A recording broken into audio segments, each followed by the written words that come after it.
Today's tutorial is for the brand new pattern from Stitches by Christy. This is the Madison wristlet. I have not sewn this pattern yet, but I can already tell it's going to be one that I love. The instructions are very well written. It is a quick cut and it's going to be a quick sew. This is going to be great for gift giving and for those of us who like to do craft shows and sell wristlets. The pattern comes with both pattern pieces and the cut chart, so you can choose which way you prefer to have your pieces cut out. There's not a lot of pieces to cut, nothing tricky, so it's a very quick cut too. Like all of my tutorials, I sew on a domestic machine, so I'm choosing very domestic friendly materials. But after looking at this pattern and the construction, I do feel like this is a pattern that you could sew even on domestic machine with thicker materials if you wanted to try out some vinyl or cork or things like that in this pattern. I'm choosing to use all cotton woven, and the only thing I've interfaced it with is a SF101. If you wanted your wristlet to have a little more structure or security, you could easily add some Decaville Light or fleece. Just keep it out of the seam allowance so that your curves don't get too bulky. My fabric and webbing are both from J&R Edwards. I will have the link for that in the description. I am choosing to use the same print for both the exterior and the lining. I did look for some materials that would go well with this, so I do apologize if that bothers some people. Let's go through these pieces really quickly and just talk about how this pattern is going to come together.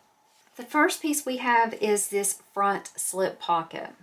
This is going to be a feature pocket. It would be a great place to have some vinyl or some cork so that you could add this to the wristlet but still have a wristlet that's easy to sew on a domestic machine.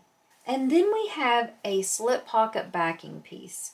This piece would really be great as a contrast. And like I said, I did look for something that would contrast well, but just nothing was calling me in my sewing room other than just using this print again. The reason why this will be a great contrast is because the top of this ends up showing through the slip pocket. Let me turn it around so you can see it clearly. After we sew this together, part of this excess here at the top will be showing through as kind of like a faux binding, just to pop a contrast there. So definitely make sure to note that if you want to see that contrast, your slip pocket backing needs to be a different print than just your slip pocket main. The other piece we have is the main piece. You're going to cut out 3 of these. 1 exterior piece and then 2 lining pieces. The other pieces we have are all rectangles. So if you want to save paper but you want the curves in there, you could just cut out those pieces but leave these rectangle pieces to cut and measure, or you could measure and cut all of these pieces and just round the curves on the other ones. We have 1 really long piece. This is going to be for us to make credit card slots. I do not have this piece interfaced with anything. I will interface this, but only after I fold and have my credit card slots already made. We're going to have 2 credit card slot side pieces. I have both of these interfaced with the SF101. I also have a zipper tab and a D-ring connector. I do not have either one of these interfaced right now. I might interface this D-ring connector. Just depends on how it feels whenever I get it all folded the way the pattern tells us to. On your snap tab or your flap, you have to use a non-fraying material if you're going to sew this like the pattern tells you to. The edges are going to be left raw, so you do not want something that's fraying and causing problems later. I'm choosing to use a vinyl from J&R Edwards also. This is one of their older vinyls. I don't even know if they still sell this one, but I thought that color looked great with it. But this one is something that you can edge coat if you need to, where my vinyl is so thin, I'm not going to edge coat. The way I prepped this was I cut out this piece as a rectangle, glued both pieces together, and then I used the pattern piece to just cut around. That way I had everything lining up evenly without any issues there. The only thing I need to do to this now is I just need to top stitch and then I'll install a snap. I have 1 piece of number 5 zipper tape. This is from Sew Majestic. My zipper pull is also from Sew Majestic. I have a D-ring a swivel hook, a piece of webbing that I'm using as my wristlet from J&R Edwards, a tag from Heartwood and Hide, and my thread is from Wizardry. I feel like this is a pattern that once you get used to the steps, you could cut it out and sew it within an hour or two, especially if Christy comes up with templates, which she's starting to do and starting to sell in her shop. It's going to be an even quicker cut and sew. To get this pattern started, I'm going to make my wristlet strap. So since I'm using webbing, I just slide on that swivel hook. I'm going to fold down one edge and then fold it down again to make a double fold. The double fold is not necessary. You don't have to. You can leave it as a single fold. But I'm going to do a double fold so it looks a little bit neater. I'm going to take the free edge and slip it in there. And then I'll also slide that swivel hook in that same fold. So everything is nice and neat in there, and it'll just have a really finished look. I'm going to sew 2 rows of stitches across here. You could also sew a box or add a rivet or 2 if you would prefer to do it that way. My wristlet strap is done. I will set this aside until the end of the pattern. The next thing I'll do is I'll go ahead and pull out that snap tab, and all I'm going to do is just sew around the sides, the bottom, and up the other side. No need to sew across that top because it will be caught in the seam allowance. I'm just going to sew 1/8 of an inch away. I will add the snap tab off camera. Also, if you wanted to do any edge painting or edge coating, now would be the time to do it. The next thing I'm going to do is I'm going to pull out the slip pocket main and the slip pocket backing. I'm going to place the slip pocket backing right sides up. I'll take the slip pocket main and place it right sides down so that they're right sides together, but I'm going to match up that top edge. I'm going to sew all along this top edge with the seam allowance given in the pattern. After you have that top sewn together, what you're going to do is you're going to flip this so that the wrong sides together and you're matching up the bottoms. This is the front exterior piece, and this would be your contrasting piece or the backing. I'm just going to finger press that so that it's flat. I know you can't tell the contrast with mine, and mine even is a little upside down. It's okay, I'm not worried. What I'm going to do is I'm actually going to do 2 rows of top stitching, one across the top 1/8 of an inch away, and then one 1/8 of an inch away from this seam. You could also stitch in the ditch if you would prefer to there. And if you feel like you need to take this to the iron and press, that might make it a little bit easier or neater of a sew. Here's how my slip pocket looks after the 2 rows of top stitching have been done. I'm going to set this aside for the next step. I'm going to start working on these credit card slots. The way I do them is I use the measurements given in the pattern and I make those marks on the right side of the fabric, but all within the seam allowance. Now, if this is your first time making credit card slots, you may even want to use chalk and draw a line from one side to the other just so you can kind of get the understanding of how it works and practice. At this point, I feel fairly comfortable just using these lines. The pattern gives us 4 measurements to make. We will start at the top and make those measurements down going towards the bottom, so that each measurement will be measured from the top. The first set of measurements you make is not a pinch line, that is a pull up to line. Might seem a little confusing, but let me explain it. You will come down to that second set of measurements and you will pinch right there where that measurement is. So when you pinch there, your measurement is going to be right in the middle of that pinch, so it'll be on the top. You probably can't see that, but there's my little mark there. I'm just going to do a finger press there and kind of hold that tight. Come over to the other side, find that other one. You can see I'm kind of pulling to get that nice crease there. And then what I'm going to do is I'm just going to finger press this. I'm not taking this over to the iron yet. I have made too many card slots where I have to fix it at the end because things might look a little uneven. And so I've learned that it's better to not really get a good crease on it until I have everything established. So that is the first pinch mark. Flip that back over, go to your second pinch mark and go ahead and pinch there too. Again, that mark is on the top. Come over to the other side. Pinch right there. Kind of pull it so that it kind of lays flat. This time I'm just going to look to make sure everything is laying right. I'm having these sides match up. Finger press again, put my clips on the sides just to hold that crease in place while I'm getting my other ones. If this process, like me doing it this way, is uncomfortable, you could definitely take it over to the iron and do it that way. This is just the way that I find is best. There's that third one. So now I have 3 creases made, and then I have the one set of measurements there at the top. What I do now is I take this set, the first pinch mark, and pull it up to that first measurement we made. This is going to be my first row of credit card slots.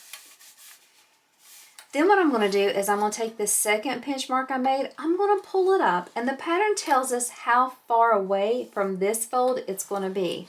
I'm not going to give that measurement on camera, and I'm not going to show a ruler on camera showing how I measure it. But when I go off camera, I'll make sure it's even. But for right now, I'm just pulling that up and clipping it into place.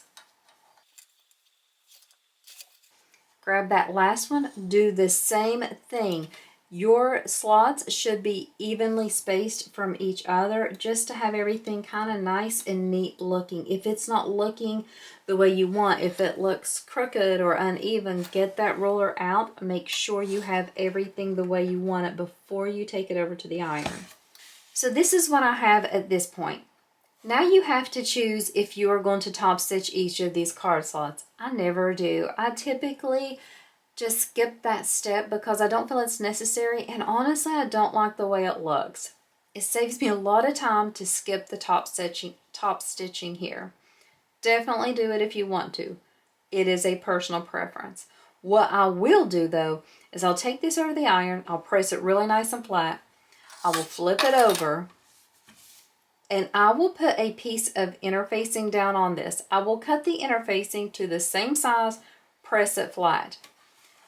That will not only adhere these together, but it'll give it a lot of great structures. The pattern instructions also gives us the measurements as to how tall this should be. You're probably going to have to trim some off. Pull out that side panel piece and just kind of see where you're going, and you can kind of understand that you're going to have some extra to trim off at the bottom. So what I'm going to do now is I'm going to go off camera and I'm going to press this flat, add the interfacing, and trim off the extra on the bottom. I have my credit card slots trimmed, interfaced, pressed flat. Everything looks beautiful. They look so good. Show the interfacing on the back. I just grabbed a scrap of interfacing so it didn't even go all the way to the top and the bottom. That's fine. So I went ahead and pulled out those 2 credit card slot side pieces, and what you're going to do is you're just going to take them, place them right sides together on both sides, and we're just going to sew these in place with the seam allowance given the pattern from the top to the bottom. You're going to take this side part and you're simply going to flip it over. Your side seam will stay right where it is. It will not go under. It'll stay up like this. And then we will just lay this side piece on top of it. And what we are going to do now is we're going to top stitch down this side portion, and that will attach it to the seam. If you've watched my other tutorials, you know that I typically don't use credit cards, and so I usually will leave these open and I won't sew down the middle. The purpose of this video, I'm going to go ahead and sew down the middle, but just note, if you use cash more than you use credit cards, consider leaving these slots unsewn in the middle so you can have a nice way to organize your cash. What you will do though, if you are going to sew down the middle, is you will match these side seams up and just go ahead and crease the middle. And also before you sew this step, you will want to get out your own credit cards and kind of check them to make sure they fit and that you have the proper placement.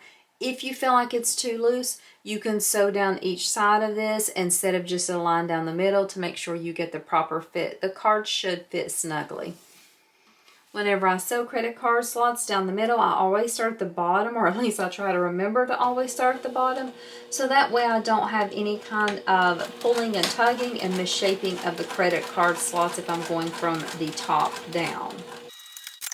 This is how this piece looks. What we're going to do is you can use the pattern measurements if you want to go ahead and trim this down, or you can just be like me and grab out that slip pocket piece, find the center of it, mark it with a clip, place that center directly on the center of the card slots. So your slip pocket is going to be right sides up, your credit cards will be right side up, and then we're just going to base this in place.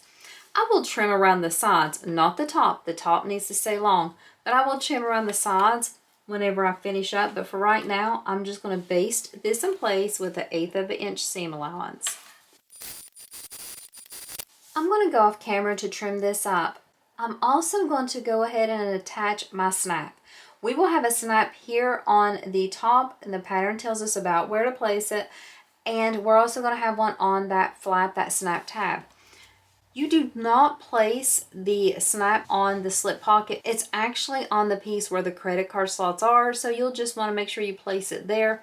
Definitely would need to add a little bit more interfacing, or I would at least, on the back for my snap to be really sturdy and strong.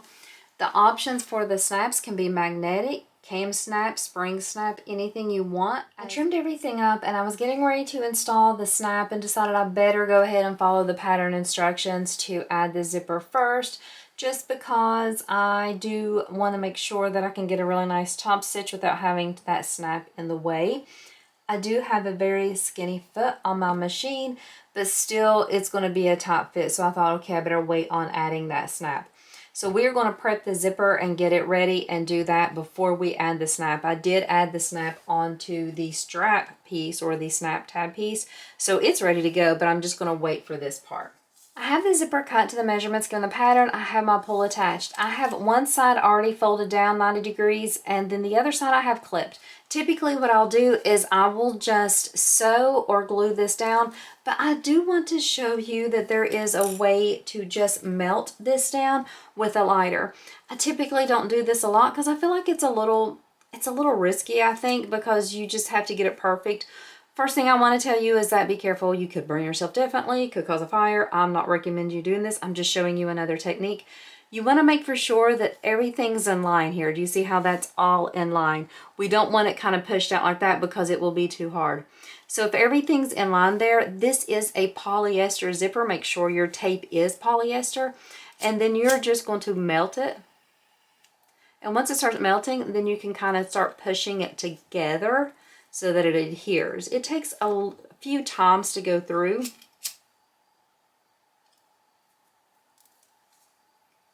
And then you should have it melted down pretty good and it'll stay. I'm going to do just one more lighting of it just to make for sure they're at the top. So it's not like, I mean, you can do it either way you want, but that is an option to do. If you don't like to sew it or you don't like to glue it, you can melt the zipper tape. Just make sure it is polyester. You could even probably try to hold it with hemostats if you don't like having your fingers too close. Now that we have that prepped, let's go ahead and grab out our zipper tab. Have your zipper tape right sides up. Place your zipper tab right sides down on top of it, and then let's just sew across with the seam allowance given in the pattern.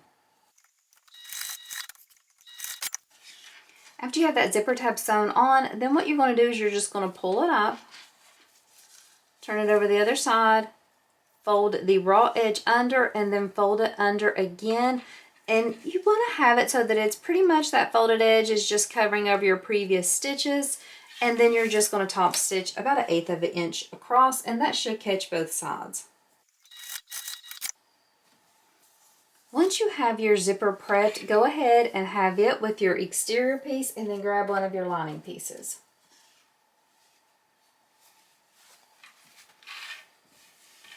I always like my zipper pulls to close to the left, so I'm going to base this onto my lining first, but in order for it to look the right way or the way I want it to for the front, I have to have the zipper pull closing to the right instead of the left. Then whenever I add the exterior and flip it, it'll be the right way. So I'm just going to base this in place across the top.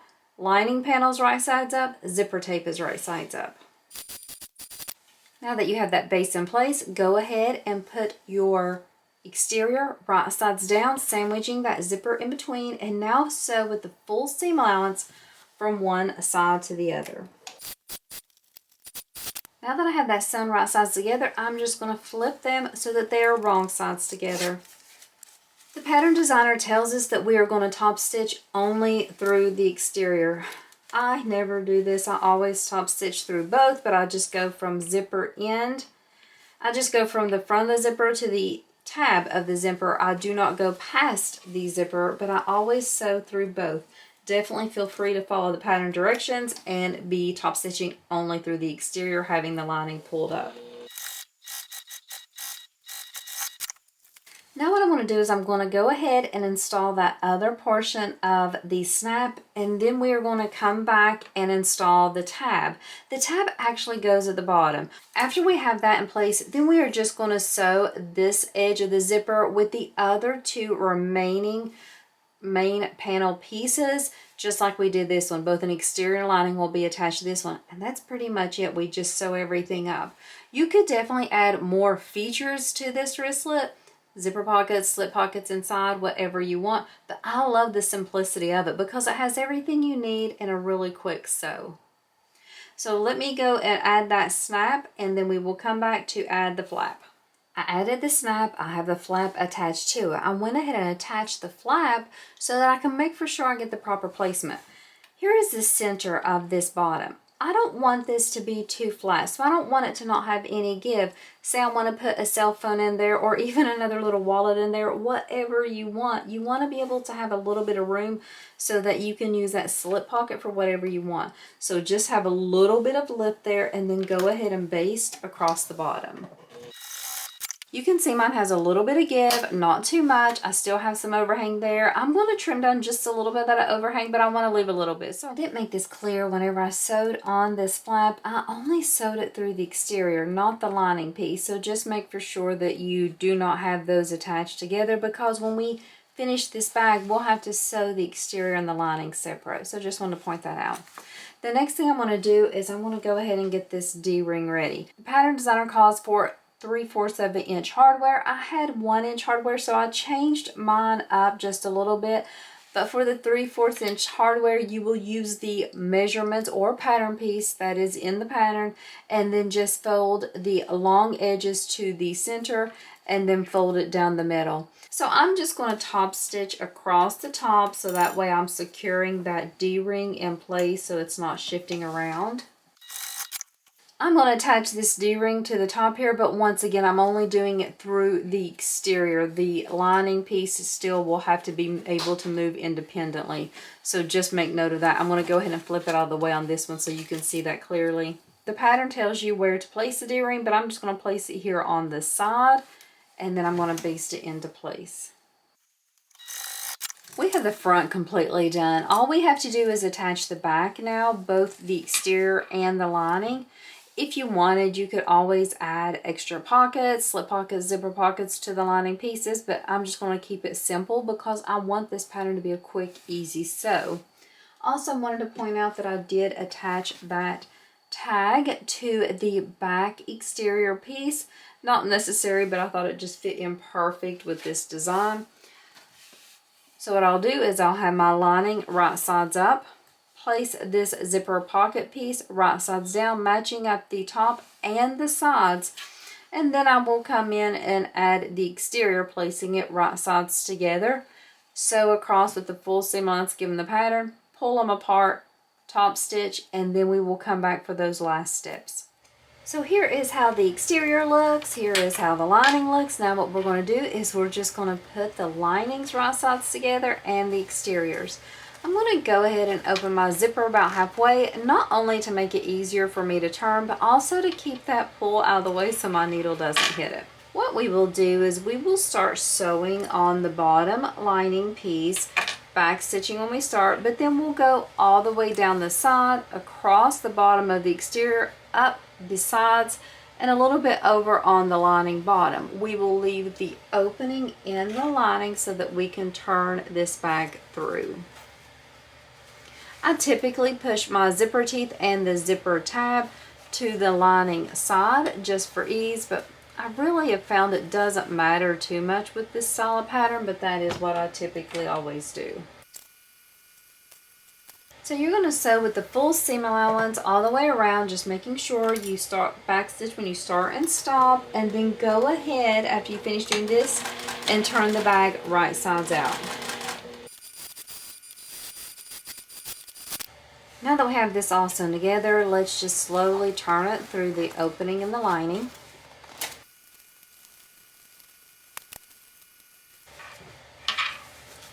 Before I tuck that lining in, I'm going to go ahead and close up that opening. I just put my fingers in there and slightly tug on it, and it'll kind of fold in the way you want it to. Add some clips there in place to hold it in place. And then just sew across the bottom with about 1/8 of an inch seam allowance just to catch the opening and close it.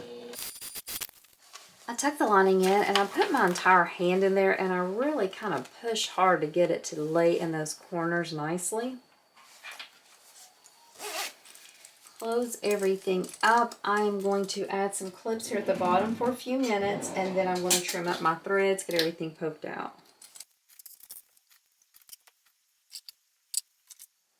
My adorable Madison wristlet is completely done. I love how quick this comes together. I love these beautiful colors on this.